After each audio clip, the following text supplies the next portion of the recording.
8 years ago, on this exact night, at this exact time, I was sitting next to my son in the CICU at Children's Hospital. We were waiting for the doctors to come and get us to let us know that it was time. We were waiting for my son's heart transplant. It was going to be his first transplant. We know it's not going to be his last transplant. At that time, he was laying in bed, 20 months old, and he had received the Berlin heart a week earlier. TJ was a perfectly healthy child, was never sick, no complications, no birth defects. He had a virus attack his heart at 20 months. We brought him into Children's Hospital, and while he was in the ER, they diagnosed him with what they thought was pneumonia. What we found out later was it was congestive heart failure, something you would never expect in a young child like that.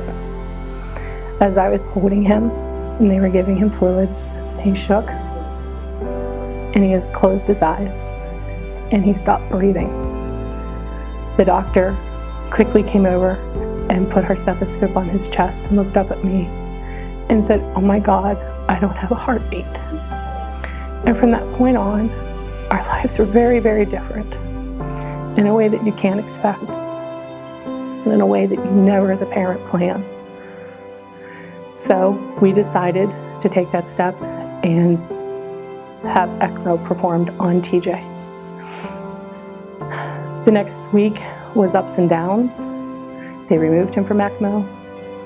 More ups and downs, they couldn't get him off the ventilator.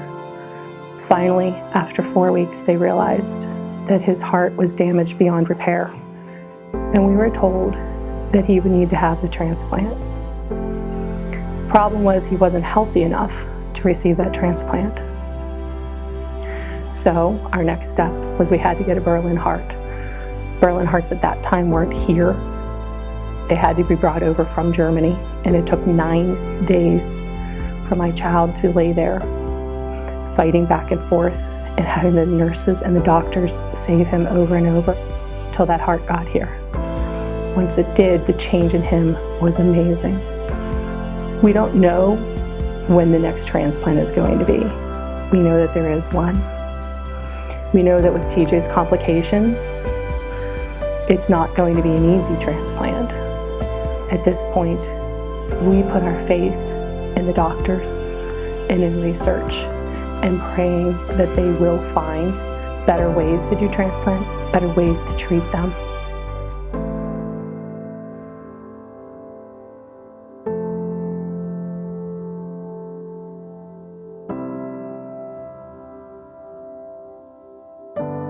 Because of donors like you and events like a Toast to Little Hearts, research and development is going to continue. My son will have a better future, and I have hope for him. I want to congratulate you for 125 great years, and I hope for another 125 more. Thank you.